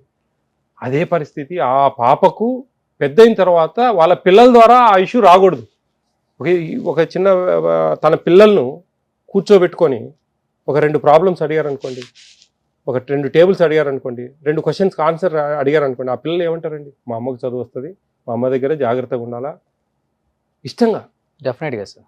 లేకుంటే మా అమ్మ చలాకు తిప్పి 2 వాంచుతుంది అనే భయం, పిల్లలకు ఇష్టంతో కూడిన భయం అనేది కలగాలండి. అందుకోసం చదువుకోవాలి ఆడపిల్లలు. అందుకోసం ఎన్నో బిజినెస్లు చేయొచ్చండి. జాబే క్రైటీరియా, తలరాత ఎట్లుందో చెప్పలేమండి. జాబ్ రావాలనే చదువుకోవడం అనేది అవివేకం. నాగరికత పెరగాలి, కల్చర్ డెవలప్ కావాలి. ఒక చదువు రానే వాడికి చదువు వచ్చిన వాళ్ళకు ఎంత డిఫరెన్స్ ఉంటుంది. ఒక సమస్యను తీర్చగలం, ఒక టైలరింగ్ చేయొచ్చు, నువ్వు లెక్కచారాలు చూసుకోవచ్చు, ఒక క్యాలిక్యులేషన్స్ ఉంటాయి, ఒక బొటిక్ రన్ చేయొచ్చు, ఒక చిల్లర వ్యాపారం చేయొచ్చు ఇంట్లో. వీటన్నిటి కూడా చదువు అవసరం. అందుకని చదువుకోండి. భర్తలు ఉంటారు, చదువురాని భార్య ఉంటే కనుక వాడి ఇష్టం, ఆడింది ఆట పాడింది పాట, తాయి దందనాలు ఆడతాడు, ఫ్రెండ్స్తో ఎంజాయ్ చేస్తాడు. అది కాదు కదా. అదే వైఫ్ చదువుకున్న నుండి ఏం చేసినావు అబ్బా, నీ 50,000 జీతంలో 10,000 20,000 ఇచ్చినావు, మిగతా 30,000 ఏమైనా నేను క్వశ్చన్ చేస్తే, అరే నా వైఫ్ చదువుకుంది, జాగ్రత్తగా ఉండాలి ఆమె దగ్గర. పల్లెటూళ్ళలో అండి ఇవన్నీ. డెఫినెట్గా ఇట్లాంటి సందర్భాలు ఆ పాపకు చదువుకుంటే కదండి వచ్చేది. అందుకు వాళ్ళు చదువుకోవాలండి. చదువు చాలా ఇంపార్టెంట్, అదే పెద్ద ఆస్తి అండి, అంతకంటే వరం ఏం లేదు. అదే జగన్మోహన్ రెడ్డి గారి ఆశయం కూడా అదే. ఈరోజు నాడు నేడు కింద ఇన్ని స్కూల్స్ డెవలప్ అవుతా ఉన్నాయి. జగనన్న గోరుముద్ద అని చెప్పేసి ఇంత మంచి భోజనాలు ఇస్తూ ఉన్నారు. ఈ ట్యాబ్స్ నిన్న 8th క్లాస్కు ట్యాబ్స్ డిస్ట్రిబ్యూట్ చేశారు. ట్యాబ్స్ అంటే ఏంటండి, ఎంత ఎక్స్పెన్సివ్ ట్యాబ్స్ తెలుసు. చాలా, అది ఏమేమో మాట్లాడే పరిస్థితి కాదండి. చాలా ప్రైస్ హోల్సేల్ ప్రైస్ రిడ్యూస్ చేసి చాలా జాగ్రత్తగా కొన్నారు. ఇవన్నీ కూడా చూడండి, ఇదంతా కూడా ఈ చదువులు అనేది ఏ రాష్ట్రమైనా ఏ దేశమైనా చదువులకు ప్రాముఖ్యత ఇస్తేనే అభివృద్ధి చెందుతుంది. కొత్త కొత్త ఆలోచనలు వస్తాయి, మంచి మంచి ఇంప్లిమెంటేషన్కి మంచి మంచి స్కోప్ ఉంటుంది. చూడండి, ఎక్కడో దుబాయ్ కంట్రీ ఉందండి, చూస్తే అసలు ఆశ్చర్యం వేస్తుంది. వాడు అసలు నీళ్ళని తీసేసి వాడు ఆ రాజు అక్కడ చేసి అంత పెద్దగా డెవలప్ చేశారంటే ఆషామాషి కాదు కదండి. అంత థాట్స్ రావాలండి ఒక నాయకుడైన వాడు చేసే విధానంలో. ఇప్పుడు రాజశేఖర రెడ్డి గారు ఇన్ని ఇంప్లిమెంటేషన్ చేస్తారు, ఆయనకు వచ్చిన థాట్సే కదండి అవన్నీ. ఆరోగ్యశ్రీ ఏం పెద్ద వరం అండి, పేదలకు ఎంత పెద్ద గుండె ఆపరేషన్లు ఫ్రీగా చేయించుకొని బ్రతికి ఈరోజు వాళ్ళు సంతోషంగా ఉండగలిగారంటే అది ఒక పెద్ద ఆలోచన కదండి. ఇంపార్టెంట్ నాయకుని అనేవానికి ఆ ఇంటెలిజెన్స్ అనేది అవసరం. ఆ ఇంటెలిజెన్స్ ఎట్లా వస్తుందండి? ప్రతి ఒక్కరికి చదువుకుంటే వస్తుంది. చదువులలో మంచిగా దాని మీద దృష్టి కేంద్రీకరించి చెప్పే లెసన్స్ మంచిగా విని ఈ పిల్లలకు అవన్నీ కోఆపరేషన్ అండి. నన్ను అంటారండి చాలామంది, మీరు ఎంతసేపు ఫుడ్ గురించి ఆలోచించి చెప్తా ఉన్నారే, చదువుల గురించి కూడా కొంచెం పట్టించుకోండి సార్. నాకు ఆ పవర్స్ లేవు కదండి. నాది ఎంతసేపు ఉన్నాయి ఫుడ్ కమిషన్ చైర్మన్గా నా ఇదిలో నేను వెళ్తా, కానీ అవన్నీ పట్టించుకునే పరిస్థితి కొన్ని సందర్భాలు నాకు కలగదు. ఓకే. ఇంకా కొన్ని సందర్భాల్లో మనకు అందరు కూడా సహకరించి అందరూ దానికి సంబంధించిన వాళ్ళందరూ కూడా అందరు ఎవరి విధానంలో వాళ్ళు కష్టపడితే కన్నా ఆంధ్రప్రదేశ్ నెంబర్ 1 స్టేట్గా ఎదుగుతుంది. అంటే మీరు ఎంతో ఇష్టపడి రాజకీయాల్లోకి వచ్చారు, రాజకీయాల్లో కొన్నాళ్ళు ఉన్నారు, బట్ అనుకోకుండా ఇప్పుడు వేరే డిపార్ట్మెంట్లో ఉండాల్సి వచ్చింది కాబట్టి రాజకీయం నిజంగానే నాది కాదు, నేను వేరే జోనర్ కదా అన్నారు కాబట్టి ఇన్ కేసు రేపటి రోజున ఇద్దరు పిల్లలు, మగ పిల్లలు, ఏమన్నా మీ లిగసీ కంటిన్యూ చేసే అవకాశం ఉందా? రాజకీయాల్లోకి వచ్చి ఎమ్మెల్యేగా ఏమన్నా పోటీ చేసే అవకాశం ఉందా పిల్లలు ఏమన్నా? అయ్యో చెప్పలేమండి. వాళ్ళ ఇంట్రెస్ట్ ఏంది అనేది తెలియదు. పెద్ద అబ్బాయి BBA అయిపోయింది, వాడు UK పోవాలని పీజీకి ప్రయత్నాల్లో ఉన్నాడు, పోతున్నాడు రేపు ఏప్రిల్లో అట్లా. చిన్నాడు విజువల్ ఎఫెక్ట్స్ అండ్ మల్టీమీడియా ఏదో చేస్తూ ఉన్నాడు MIT యూనివర్సిటీ ముంబైలో, సెకండ్ ఇయర్ వాడు. అయితే ఏదేమైనటికీ పిల్లలు నా దగ్గర ఉండాలా, ఇక్కడే 10 మందికి సర్వీస్ చేయాలా, కొంచెం మంచిగా కొంతమందికి జాబ్ సెక్యూరిటీ ఇవ్వాలా, కొంతమందిని ఉపాధి కల్పించాలా అనే భావన ఉంది. వాళ్ళు పొలిటికల్గా మా అన్న నేను కలిసి పాలిటిక్స్ చేస్తామండి. మా అన్న కొడుకు వాడు గిరిప్రణీత్ రెడ్డి అని, వాడు అంటే మాకు బాగా ఇష్టం. వాడిని ఆల్రెడీ మేము తిరుగుతూ ఉన్నాడు పాపం. ఓకే, తనకి ఇష్టం, బాగా కష్టపడతా ఉన్నాడు పొలిటికల్గా. వాడికి గాడ్ గ్రేస్, దేవుని దయ ఉంటేనే వాడు మంచిగా ఆ విధంగా నా కొడుకు అయితే మా అన్న కొడుకు అయితే అందరూ ఒకటే. నాకు వాడు అంటే మాకు బాగా ఇష్టం. వాడు యాక్టివ్ ఫెలో, బాగా చేస్తూ ఉన్నాడు. దేవుని దయ ఉంటే వాళ్ళ లైఫ్ అట్లా, మా పిల్లల లైఫ్ వాళ్ళ ఏ ఇదిలో వాళ్ళు వెళ్తారో తెలియదు. చిన్నపిల్లలు నవ్వుదారు, ఆ పరిస్థితుల్లో ఎట్లుందో తెలియదు చెప్పండి. బట్ ఇంట్లో ఆడవాళ్ళు ఎప్పుడు 2 ఫీల్డ్స్కి నో అబ్జెక్షన్ చెప్తారు, లేకపోతే కొంతమంది అబ్జెక్షన్ చెప్తారు. 100%. ఏది మన కెరీర్ స్టార్టింగ్లో, ఒకటి రాజకీయం, ఒకటి సినిమా. ఈ 2 మనకు అవసరమా? రాజకీయం నెంబర్ 2, సినిమా. ఈ 2 మనకు అవసరమా? ఇది మనకు అవసరం లేని ఫీల్డ్ కదా. ఫెయిల్యూర్ ప్రోగ్రామ్స్ అండి ఇవి. అయితే సక్సెస్ అవుతాం, లేకుంటే కింది స్థాయిలో ఉంటాం. మీరు అన్నారు ఫస్ట్ లో డబ్బు పెట్టి పెట్టి పెట్టి పెట్టి అయిపోయింది. అక్కడ కూడా అంత ఆఫర్స్ వస్తాయి, లేకపోతే వాళ్ళు చాలా అబ్జెక్షన్ చెప్పలేదా మీకు? ఆ స్కోప్ రాలేదండి, అదేదో తెలియకుండానే టర్న్ అయిపోయాను నేను. ఆమె ఆ థాట్ ఎప్పుడు రాలేదు, కానీ ఎందుకు అనేది రాలేదు. కానీ అంటే నేను కొంచెం రెస్ట్రిక్టెడ్గా జాగ్రత్తగా ఉంటానండి ప్రతి విషయంలో కూడా. ఫైనాన్షియల్ అయితేనేంటి, కొన్ని నా లిమిట్స్లో నేను ఎవరికి అవకాశం ఇవ్వను, నన్ను అనే అవకాశం ఎవరికి ఇవ్వను. నేను కేర్ఫుల్గానే ఉంటాను, నిబద్ధతతోనే పనిచేస్తాను. ఎక్కడ 10 రూపాయలు అన్యాయం వస్తుందని అంటే నేను ఆశపడేవాడిని కాదు. అది నాకు నిలబడదని ఒక థాట్ నాది. నాకు ఏదైనా అది నేను ఇబ్బంది పడతాను, 10 రూపాయలు అన్యాయం వచ్చిందంటే 100 రూపాయలు పోతుందని ఈక్వేషన్స్లో ఉంటా. కాబట్టి ఎప్పుడు కూడా అటు నేను ఎంకరేజ్ చేయను. నా వైఫ్ ఎప్పుడు ఆ థాట్ రాలేదండి, తను మటుకు కోఆపరేటివ్గానే ఉంది నాకు ఆ విషయాల్లో ఎప్పుడు కూడా. సినిమా ఫీల్డ్ అంటే అప్పుడు ఏదో చిన్నప్పుడు ఏదో అదేదో ఉల్లాసంగా చేసినవి అవన్నీ నాకేమి డిస్టర్బెన్స్ ఏం లేదు దాంట్లో. ఈ పొలిటికల్ ఫీల్డ్ అనేది కొంచెం డేంజర్ అండి, మీరు చెప్పినట్లుగానే. అంత ఆషామాషి కాదండి, అంత తమాషగా ఏముండదు. ఎన్నో రాళ్ళు పడతాయి మీద, ఎంతోమందిని సాటిస్ఫై చేయలేము మనం. కొన్ని సందర్భాలలో నెగిటివ్నెస్ ఎక్కువ ఎదుర్కొనే అవకాశాలు ఉన్నాయి, కానీ చేసే అవకాశాలు కూడా ఎక్కువ ఉంటాయి. ఒక లైఫ్ నిలబెట్టాలంటే కనుక ఒక అధికారం ఉంటేనే చేయగలరు. ఒకరి మేలు చేయాలంటే కనుక, వాని సమస్య తీర్చాలంటే ఒక నాయకుడే చేయగలడు. కొన్ని సంక్లిష్టమైన పరిస్థితులను కూడా వాడు దాన్ని అధిగమించగలరు. వాళ్ళకి ఆ స్కోప్ ఉంటుంది. అది అట్లుంటుంది మోస్ట్లీ. ఎట్లుంటుందో లైఫ్ తెలియదండి. It's God. Super. So last and final గా Yeah. ఏంటి సార్ మీ అల్టిమేట్ గోల్ అంటే ఏమని చెప్తారు? వాంట్ బికమ్ నేను MLA I reach this position Okay. Actually ఇదే పెద్ద గోల్ అండి నాకు వాస్తవంగా. ఈ గోల్ 4 సంవత్సరాలు 2 నెలలు ఉంది నాకు. ఇంకా ఏమనంటే తెలియదు, అయితే కొంచెం భయం వేస్తూ ఉంది. ఈ పొలిటికల్ ఫీచరు, ఈ కోట్లకు సంబంధించిన గేమ్ ఇది, నేను సెట్ కానేమో అని ఒక భయం ఉంది. ఓకే. ఎందుకంటే నేను దుబారాగా అన్యాయంగా సంపాదలేని పరిస్థితి, అంత వెల్ ఎస్టాబ్లిష్డ్ కాదు. నేను ఒక అప్పర్ మిడిల్ క్లాస్ ఫ్యామిలీ నాది. కొంచెము ఎట్లుంటాయో తెలియదు నాకు. ఒక భయం అయితే ఉంది, ఆందోళన అయితే ఉంది. ఆ పరిస్థితులు ఎట్లుంటాయో తెలియదు. రేపు ఎట్లా వచ్చినా నేను పాజిటివ్గా తీసుకుంటానండి. 10 మందికి సేవ చేసే అవకాశం దొరికి, ఒక మంచి ఉన్నతమైన స్థానం దొరికిందంటే దేవునికి ధన్యవాదాలు. లేదు మామూలుగానే ఉండాల్సిన పరిస్థితి వచ్చిందంటే కూడా నా చేతనైన వరకు నా సర్కమ్స్టెన్సెస్లో నేను మేలు చేసుకుంటా వెళ్దామనేది ఒక ఆలోచన. మీరు వైఎస్ అవినాష్ రెడ్డి గారు రిలేటివ్స్ తెలుసా? అవినాష్ రెడ్డి గారి మేనత్త కూతురండి. మా మేనమామ కొడుకు చేసుకొని ఆస్ట్రేలియాలో సెటిల్ అయ్యారు వాళ్ళు. ఓకే. అంటే అవినాష్ రెడ్డి గారి మేనత్త అంటే మన భారతమ్మ గారి ఆమె కూడా చిన్నమ్మ. అవినాష్ రెడ్డి గారు భారతమ్మ గారు మేనత్త. వీళ్ళు ఈమె మా మేనమామ కొడుకు చేసుకున్న ఆవిడ కూడా వాళ్ళ ఇంట్లో ఒక ఇదన్నమాట. ఓకే. భారతమ్మ గారు కూడా ఇక్కడే మన ఎంబీఏ చేయడం కూడా అనంతపూర్లో మా మేనమామ కొడుకు చేసుకున్న వాళ్ళ ఇంట్లో ఉండే, వాళ్ళ వెంకటరెడ్డి గారు అని చెప్పేసి వాళ్ళ ఇంట్లో ఉండే చేశారు. అది పొలిటికల్ లైఫ్కు ఈ బంధుత్వానికి సంబంధం లేదండి వాస్తవంగా. ఎవరైనా అనుకోవచ్చు కానీ ఏదో బంధువు జగన్కు అది ఇదని లేదండి. అది ఎంత ఏం లేదు. నేను ధైర్యంగా అదే ఆయనకు కూడా ఉండదు అసలుకి. నేను ధైర్యంగా చెప్పగలను. ఈరోజు నా స్వశక్తి మీదనే నేను పైకి వచ్చా. ఏ బంధుత్వం కానీ, ఏది ఇంకొకటో, ఏ డబ్బులో, ఏ స్వార్థమో, ఇదంతా ఏం లేదండి. నేను ఫుడ్ కమిషన్ చైర్మన్గా ఎదిగినప్పుడు నాకు ఈ పొజిషన్ ఇచ్చినప్పుడు కూడా చాలామంది కొన్ని నెగిటివ్ కామెంట్ చేశారు. పార్టీకి ఫండ్ ఇచ్చింటాడు, 2 కోట్లు ఇచ్చిండు, 3 కోట్లు ఇచ్చిండు, 5 కోట్లు ఇచ్చిండు. ఎక్కడా అండి, నేను నిజంగా చెప్తా ఉన్నా, గుండెల మీద చేతులు వేసుకొని మీ ముందు ఓపెన్ అవుతా ఉన్నా. నేను మార్చి 28వ తేదీ ఛార్జ్ తీసుకునేంత వరకు కూడా ఏ నాయకునికి కానీ, ఏ అధికారికి కానీ ఒక టీ దాపలేదండి. సింగిల్ టీ దాపలేదు. జగన్మోహన్ రెడ్డి గారు ఆయన చెప్పిండు. దానికోసం నేను ఒక 3 నెలలు తిరిగాను. అంటే అడ్వర్టైజ్మెంట్కి యాడ్ ఇవ్వాలా, యాడ్ ఇచ్చిన తర్వాత నా రెజ్యూమ్ పెట్టాలా, నా రెజ్యూమ్కి ఇంటర్వ్యూస్ ఉంటాయి, ఇవంతా సెలక్షన్స్ ఉంటాయి. ఒక 5 మంది కలెక్టర్ ఐఏఎస్ల సెలక్షన్స్ ఉంటాయి. ఆ గ్రూప్స్లో తీసుకోవాలా. ఒక నాన్ గవర్నమెంట్ ఆర్గనైజేషన్ రన్ చేస్తున్నట్లుగా నేను చేస్తున్నా కాబట్టి నాకు ఆ ప్రయారిటీ ఇచ్చారు. ఆ విధంగా ఇదంతా సిస్టమేటిక్గా జరిగింది కదా. ఆ సందర్భంలో ఆ రోజు నేను ఎన్నికైన తర్వాత కొన్ని బొకేలు, కొన్ని స్వీట్ ప్యాకెట్లు కొంతమందికి సంబంధించిన వాళ్ళకు, నాకు సంబంధించిన నాయకులు వాళ్ళకు ఆ రోజు 10 రూపాయలు ఖర్చు పెట్టాను తప్ప, ఎంతోమంది ఎన్నో అవమానానికి గురయ్యేటట్టుగా మాట్లాడతారండి వాస్తవంగా. అయితే ఇది కూడా చెప్తానండి నేను ఇంకొక విషయం. జగన్మోహన్ రెడ్డి గారు ఎన్ని కుదరండి. ఆయన పార్టీ కోసం కష్టపడ్డా, మంచిగా చేస్తాడా అన్నీ అందంలో ఎక్కిస్తారు. ఈ డబ్బులు ఇదంతా ట్రాష్ అండి. అన్ని కొట్టించారు ఏమో. మిగతా వాళ్ళు ఏమో నాకు తెలియదు. నాకు తెలిసిన జగన్మోహన్ రెడ్డి గారి దగ్గర అయితే అవన్నీ కుదరవు. చాలా పర్ఫెక్ట్గా ఉంటారు. ఇదంతా ఎవరు కూడా, నేనే అని కాదు కదా, ఇంకా చాలామంది కార్పొరేషన్ చైర్మన్లు, కమిషన్ చైర్మన్లు అయ్యారు.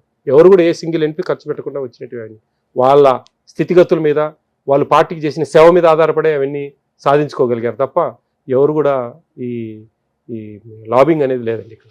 Super sir. సో ప్రతాప్ గారు నిజంగా ఏపీ ఫుడ్ కమిషన్లో చాలా మార్పులు తీసుకొస్తారని జగన్ గారు ఎంతో నమ్మకంతో మీకు పదవి ఇచ్చారు కాబట్టి నిజంగా మంచి మార్పులు తీసుకురావాలి అండ్ ఇంకా చాలా మంచిగా మీరు చెయ్యాలని మనస్ఫూర్తిగా కోరుకుంటున్నాను sir. Thank you so much. Thank you.